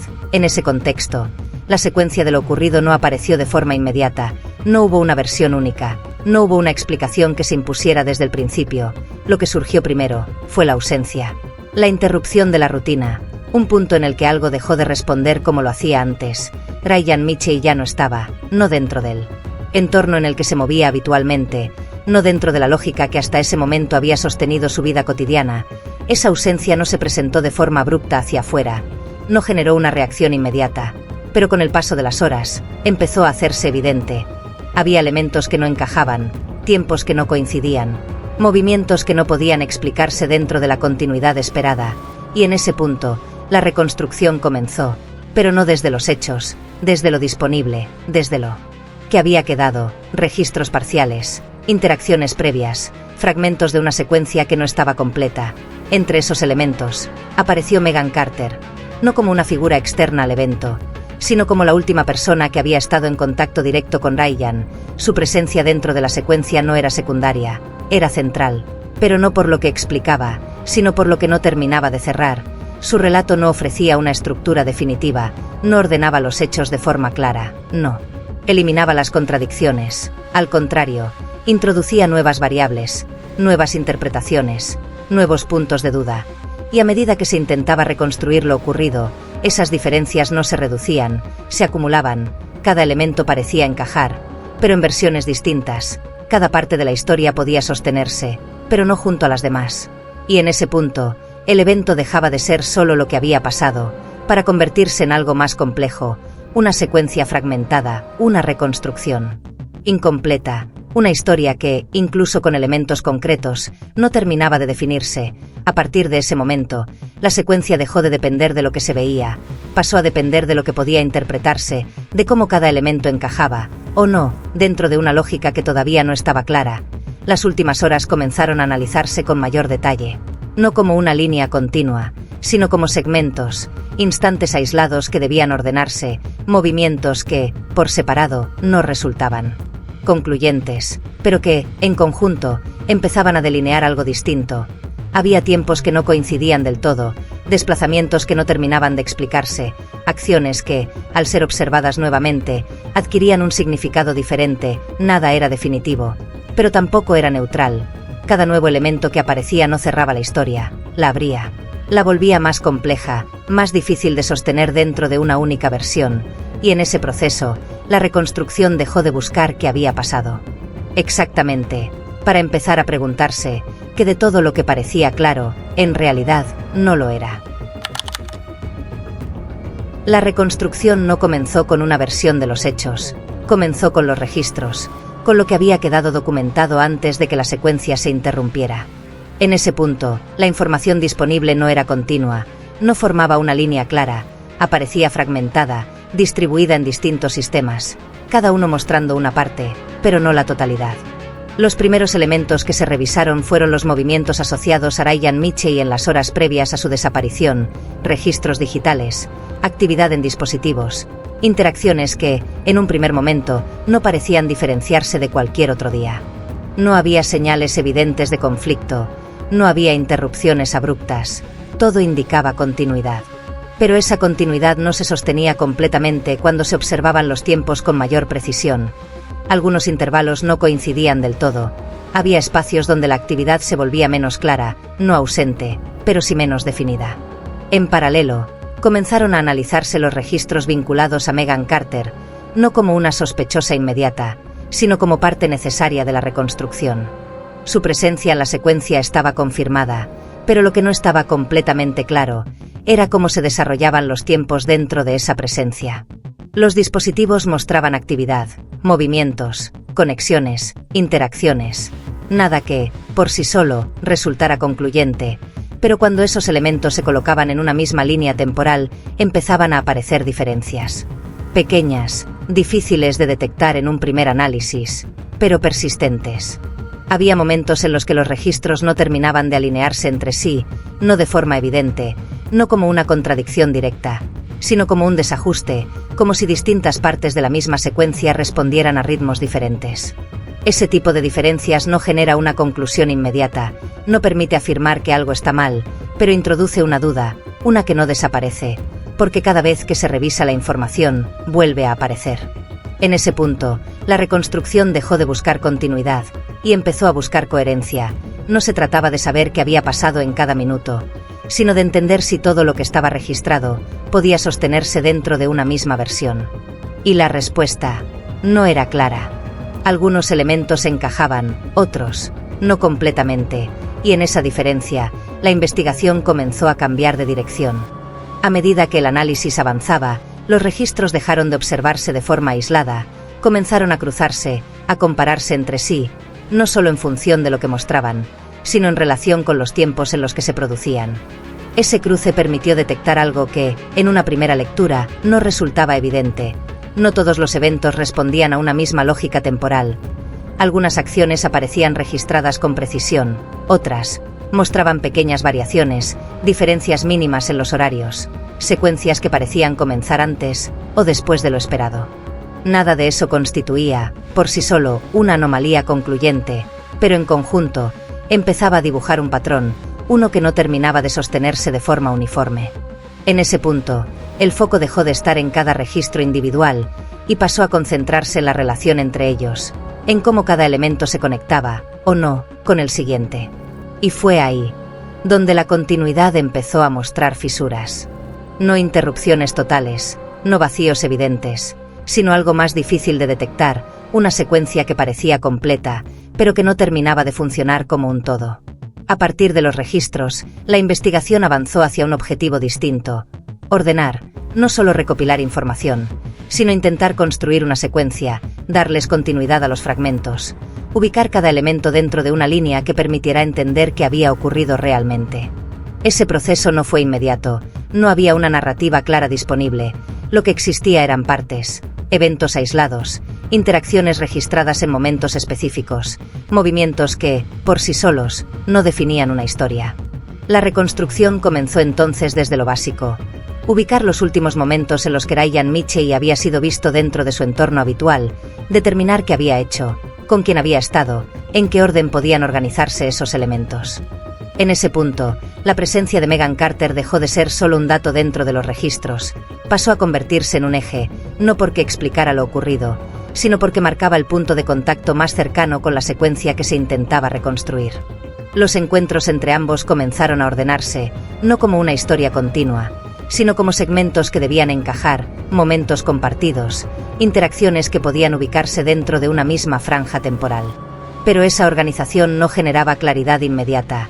Al contrario, a medida que los elementos se colocaban en una línea, empezaban a aparecer nuevas dificultades.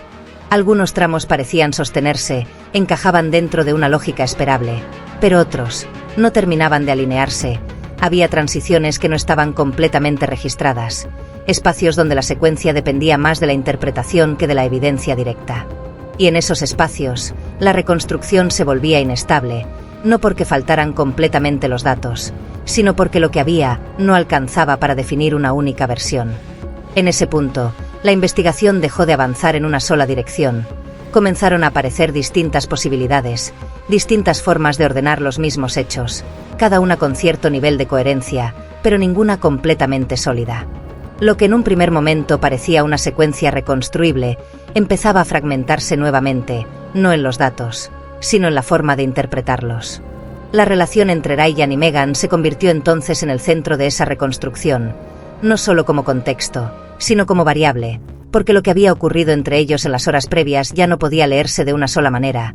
Cada interacción podía sostener más de una interpretación, cada movimiento podía entenderse dentro de distintas lógicas, y ninguna terminaba de imponerse sobre las demás. En ese punto, la reconstrucción ya no buscaba solo ordenar, buscaba entender si era posible hacerlo. A medida que la secuencia intentaba consolidarse, el análisis comenzó a enfocarse en los detalles más pequeños, no en los grandes eventos, sino en las transiciones, en lo que ocurría entre un punto y otro. Esos espacios, que en una primera lectura parecían secundarios, empezaron a adquirir mayor relevancia, porque era ahí donde la continuidad se volvía más difícil de sostener.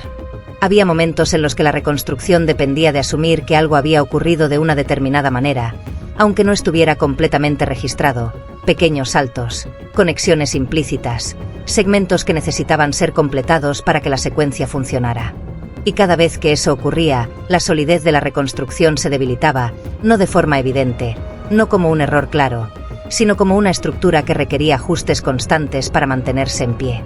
En ese punto, la investigación dejó de confiar en la primera lectura de los hechos, y empezó a revisarlos desde otra lógica, no buscando confirmar una versión, sino identificar qué partes de esa versión necesitaban ser sostenidas con supuestos.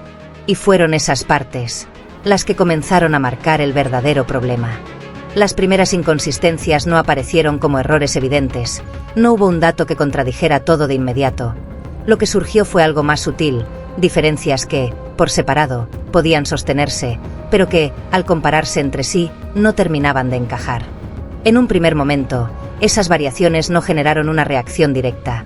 Podían interpretarse como imprecisiones, como pequeñas fallas dentro de una reconstrucción compleja, nada que indicara, por sí solo, que la secuencia estuviera mal. Sin embargo, a medida que el análisis avanzaba, esas diferencias comenzaron a repetirse, no siempre en los mismos puntos, no siempre con la misma intensidad, pero con una frecuencia suficiente como para dejar de ser aisladas. Había momentos en los que los tiempos no coincidían completamente, relatos que, al ser revisados, mostraban ajustes, detalles que cambiaban de una versión a otra, sin una razón clara que lo explicara. Nada de eso era concluyente, pero tampoco era neutro. Cada pequeña variación obligaba a revisar lo anterior, a volver sobre lo que ya se había dado por válido, y en ese proceso, la estabilidad de la reconstrucción empezaba a debilitarse. Lo que antes parecía ordenado, dejaba de serlo, no porque todo estuviera mal, sino porque ya no podía sostenerse como una única línea. En ese punto, la investigación dejó de buscar confirmación, y empezó a buscar consistencia.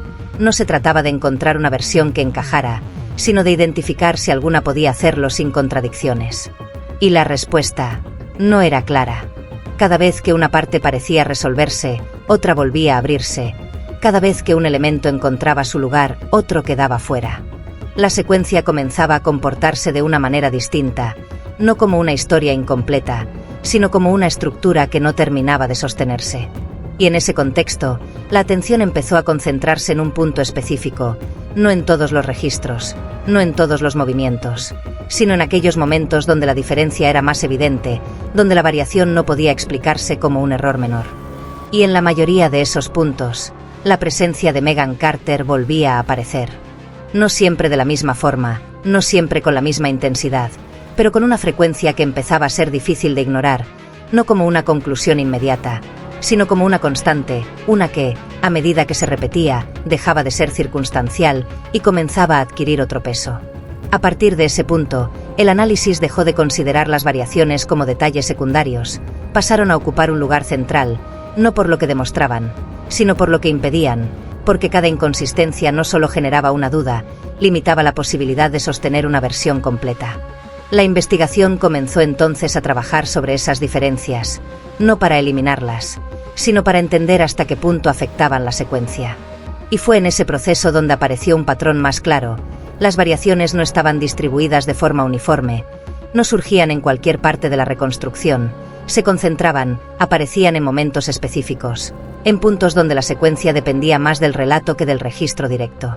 Y en esos puntos, la estabilidad se volvía más frágil, porque cuanto más dependía la reconstrucción de una versión, más expuesta quedaba a cambiar. En ese contexto, la repetición dejó de ser un detalle, se transformó en un indicio, no definitivo, pero sí lo suficientemente constante como para modificar el enfoque. Y a partir de ahí, la pregunta ya no fue si había diferencias, sino por qué seguían apareciendo en los mismos lugares. A medida que las inconsistencias comenzaron a repetirse, la atención dejó de estar distribuida. Ya no se analizaban todos los elementos con el mismo peso, el foco empezó a cerrarse, no por una decisión inmediata, sino como consecuencia del propio análisis. Había un punto en común, una presencia que aparecía de forma constante dentro de los segmentos donde la secuencia se volvía menos estable. Megan Carter. No como una figura aislada, no como un elemento externo, sino como parte activa de los momentos que necesitaban ser explicados. En un primer momento, su rol dentro de la reconstrucción no se interpretó como problemático, su presencia tenía sentido, formaba parte de la relación, era esperable que estuviera incluida en los registros. Pero a medida que el análisis avanzaba, esa presencia dejó de ser solo un dato, empezó a adquirir otro peso, no por lo que demostraba, sino por lo que no terminaba de sostener. Su relato fue revisado en paralelo con los registros, no como una confrontación directa, sino como un intento de alineación, de verificar si lo que describía podía encajar dentro de la secuencia reconstruida. En algunos puntos, lo hacía, los tiempos coincidían, las interacciones se sostenían. Pero en otros, no completamente. Había diferencias, pequeñas en apariencia, sutiles, pero persistentes, detalles que no se repetían de la misma forma en cada versión, momentos que cambiaban de lugar dentro de la secuencia, elementos que, al ser observados nuevamente, no terminaban de ubicarse donde se esperaba. Nada de eso era suficiente, por sí solo, para establecer una conclusión, pero tampoco podía ignorarse, porque no desaparecía. Cada revisión volvía a mostrar lo mismo, una dificultad para sostener una línea única. En ese punto, el análisis dejó de centrarse en si su relato era correcto, y pasó a enfocarse en otra cuestión: si era consistente, si podía mantenerse sin modificaciones a medida que se incorporaban nuevos elementos. Y la respuesta: no era estable. No había una contradicción abierta, pero sí una variación constante, una forma de relatar los hechos que no terminaba de fijarse, que se ajustaba, que se desplazaba, que respondía a lo que se iba incorporando en la reconstrucción. Ese tipo de comportamiento no define una intención, pero sí introduce una duda, porque cuando un relato necesita modificarse para sostenerse, deja de ser una referencia firme. Y en ese punto, la investigación empezó a cambiar nuevamente, no en los datos, no en los registros, sino en el lugar desde donde se observaban. A partir de ese momento, cada elemento asociado a Megan Carter comenzó a observarse con mayor detenimiento, no como una confirmación, sino como una variable que necesitaba ser comprendida. Sus tiempos, sus movimientos, la forma en que describía cada secuencia, todo empezó a analizarse dentro de un mismo marco, no para encontrar un error puntual, sino para evaluar si el conjunto podía sostenerse sin ajustes. Y fue en ese proceso donde la diferencia se volvió más evidente, no en lo que decía, sino en cómo se mantenía. Cada nueva revisión no reforzaba su relato, lo modificaba levemente, lo desplazaba, lo reordenaba, como si necesitara adaptarse a la información que iba apareciendo. Ese tipo de variación no genera una conclusión inmediata, pero cambia la posición desde la cual se observa, porque deja de tratarse de un relato que acompaña la reconstrucción y pasa a ser un elemento que depende de ella. Y cuando eso ocurre, la estabilidad deja de estar en los hechos y empieza a quedar expuesta en quien los describe. El cambio no se produjo en los registros, se produjo en el contexto.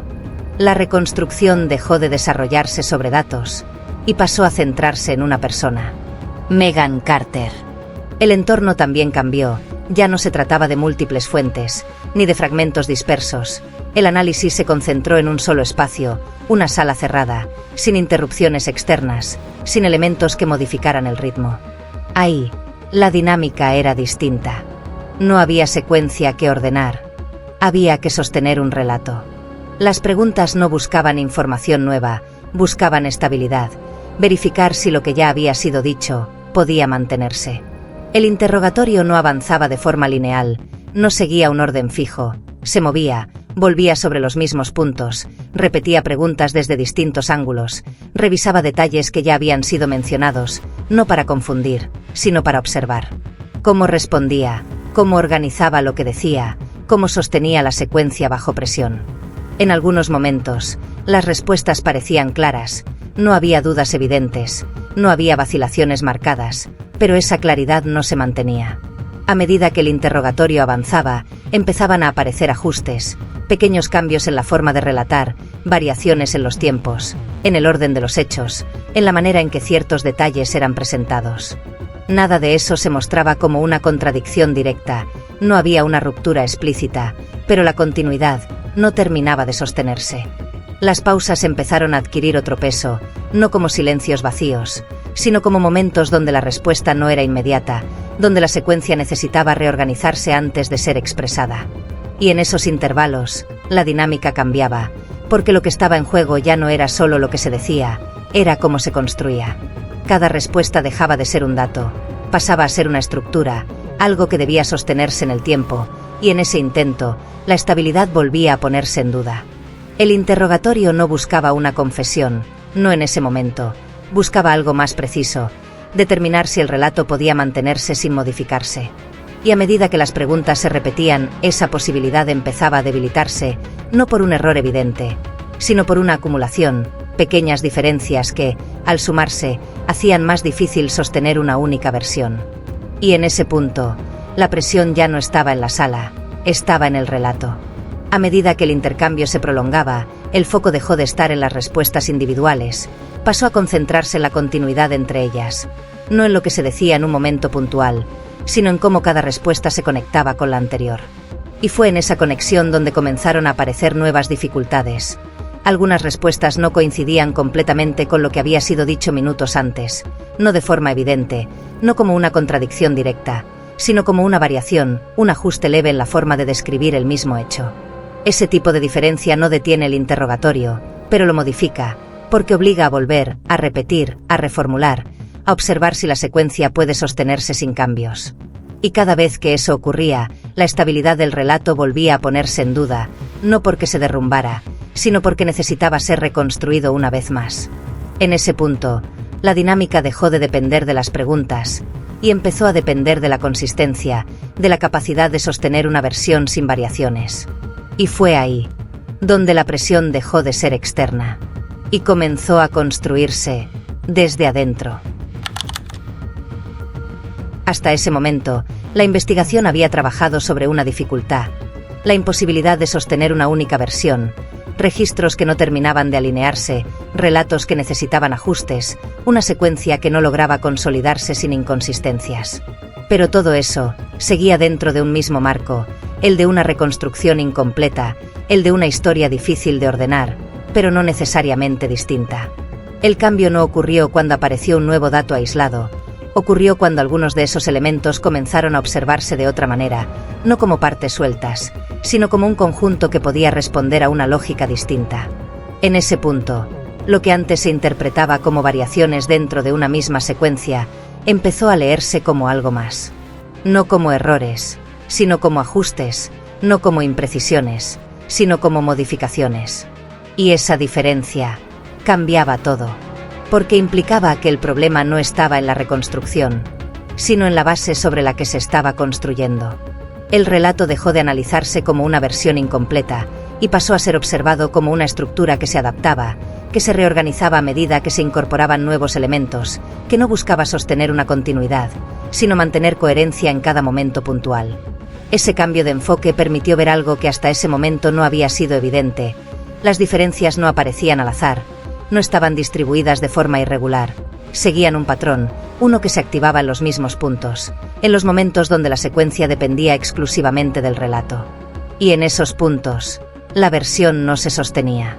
Se modificaba, se ajustaba, se desplazaba lo suficiente como para encajar, pero no lo suficiente como para permanecer igual. En ese contexto, el interrogatorio dejó de ser un espacio de verificación y pasó a convertirse en un punto de exposición, no de lo que había ocurrido, sino de cómo se estaba reconstruyendo. Cada respuesta ya no se evaluaba por su contenido, se evaluaba por su estabilidad. Y esa estabilidad no aparecía. El relato no se rompía, pero tampoco se mantenía, y en ese equilibrio inestable empezó a definirse otra posibilidad.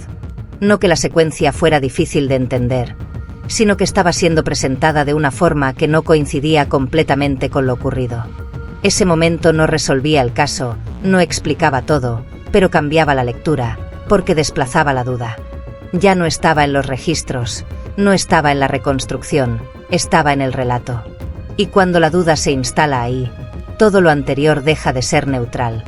A partir de ese punto, el análisis dejó de centrarse en los hechos aislados, se trasladó hacia la forma en que esos hechos eran sostenidos dentro del relato. No se trataba únicamente de lo que había pasado, sino de cómo se estaba construyendo la explicación de lo ocurrido.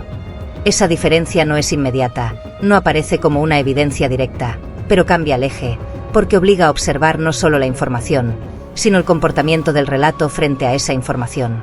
Y en ese nivel, las inconsistencias adquirían otro significado, ya no eran variaciones menores, pasaban a ser indicios de algo más complejo. Cada vez que un elemento nuevo se incorporaba a la reconstrucción, la versión necesitaba adaptarse, no para completarse, sino para mantenerse. Y ese tipo de ajuste no es neutral, porque implica que la estructura no está fija, que no existe una secuencia estable sobre la cual se apoye, sino una forma de organización que cambia en función de lo que aparece. En ese contexto, los momentos más críticos comenzaron a destacarse con mayor claridad, no por su contenido, sino por la forma en que eran relatados. Había segmentos donde la descripción se volvía más precisa, más controlada, más alineada con lo que los registros indicaban. Pero en otros, la estructura cambiaba. Los tiempos se desplazaban, el orden se modificaba, los detalles se reorganizaban, no de forma evidente, no como una contradicción abierta, sino como una adaptación progresiva. Y fue esa progresión la que terminó de marcar la diferencia. Porque dejó de tratarse de un relato que intentaba reconstruir lo ocurrido, y empezó a comportarse como un relato que respondía a la reconstrucción, que se ajustaba a ella, que se acomodaba a medida que los elementos se volvían más precisos. Ese tipo de dinámica no produce un quiebre inmediato, no genera una conclusión automática, pero desplaza la duda, la instala en otro lugar, ya no en la falta de información, sino en la forma en que esa información es utilizada. Y cuando eso ocurre, la interpretación cambia, no porque aparezca una verdad definitiva, sino porque la base sobre la que se sostenía la lectura anterior deja de ser suficiente. A partir de ese momento, la reconstrucción dejó de ser un intento de ordenar lo ocurrido, pasó a ser una herramienta para medir la estabilidad del relato. Cada nuevo elemento ya no se incorporaba para completar la secuencia, sino para observar cómo reaccionaba frente a él. Y fue en ese proceso donde la diferencia terminó de hacerse evidente. No había una versión que se consolidara con el tiempo. Había una versión que se sostenía en movimiento, que necesitaba reorganizarse para permanecer, que no podía fijarse sin exponerse. Ese comportamiento no respondía a una falla puntual, respondía a una lógica, una en la que el relato no funcionaba como reflejo de los hechos, sino como una estructura que se adaptaba a ellos. Y en ese punto, la interpretación ya no podía sostenerse dentro del mismo marco, porque implicaba aceptar algo distinto, que lo que se estaba observando no era una historia incompleta, sino una historia que no se estaba mostrando de forma estable. Ese cambio no resolvía el caso, no explicaba cada detalle, pero alteraba la lectura completa, porque desplazaba la duda de manera definitiva. Ya no estaba en lo que faltaba, estaba en lo que se decía y en cómo eso cambiaba. En ese punto, la pregunta dejó de ser qué había pasado exactamente y pasó a ser otra, más incómoda, más difícil de responder. ¿Qué parte de todo lo que parecía claro había sido sostenida de esa forma para que encajara? A partir de ese punto, el caso dejó de desarrollarse únicamente dentro del ámbito de la investigación, salió al exterior. Lo que hasta ese momento se había sostenido como una reconstrucción compleja, pasó a tener implicancias concretas, no solo en los registros, no solo en los relatos, en la realidad. La acumulación de inconsistencias ya no podía interpretarse como un problema técnico, ni como una dificultad propia del análisis, había adquirido otro peso, uno que obligaba a replantear la lectura completa de lo ocurrido. Y en ese proceso, la figura de Megan Carter dejó de estar contenida dentro del marco de la reconstrucción, pasó a ocupar un lugar distinto, más expuesto, más definido. No como una conclusión inmediata, pero sí como el punto sobre el cual la secuencia comenzaba a organizarse de otra manera. Ese desplazamiento no ocurrió de forma abrupta, no hubo un momento único que lo marcara, se produjo de manera progresiva, a medida que cada elemento nuevo reforzaba la misma dificultad, la imposibilidad de sostener una versión estable. En ese contexto, la investigación avanzó hacia una etapa distinta. Ya no se trataba de ordenar, se trataba de sostener lo que podía mantenerse y descartar lo que no. Esa transición tuvo un efecto inmediato. La cantidad de interpretaciones posibles comenzó a reducirse, no porque todo estuviera claro, sino porque algunas opciones dejaron de ser viables, no podían sostenerse frente a la acumulación de diferencias. Y en ese proceso, la estructura del caso empezó a cerrarse. No de forma completa, no como una resolución definitiva, pero sí lo suficiente como para modificar su dirección. Lo que antes era una secuencia abierta, empezó a tomar forma, no como una historia clara, sino como una línea que ya no podía expandirse indefinidamente. Ese cambio también impactó fuera del análisis, en la percepción, en la forma en que el caso comenzó a ser entendido. Ya no como una reconstrucción compleja, sino como una situación que había dejado de ser ambigua. No porque todas las preguntas tuvieran respuesta, sino porque algunas dejaron de ser necesarias. Y en ese punto, lo que quedaba no era solo lo que había pasado, sino lo que no podía sostenerse más. La relación, el relato, la forma en que todo había sido presentado hasta ese momento. Nada de eso permanecía intacto. No porque hubiera sido reemplazado por una verdad completa, sino porque ya no podía sostenerse de la misma manera. Y cuando eso ocurre, la consecuencia no es solo una resolución, es una ruptura. A medida que la dirección del caso comenzaba a definirse, el impacto dejó de ser exclusivamente analítico, pasó a sentirse en otro nivel, en la forma en que cada elemento adquirido cambiaba el sentido de lo anterior. Nada de lo que había sido observado hasta ese momento desaparecía, pero su interpretación ya no era la misma. Lo que antes podía sostenerse como una variación, pasaba a leerse como una diferencia. Lo que antes se entendía como un ajuste, empezaba a percibirse como una modificación. Ese desplazamiento no generaba una respuesta inmediata, no producía un cierre automático, pero se alteraba la base sobre la cual se había construido toda la reconstrucción. Y en ese punto, la relación entre los elementos dejó de ser flexible.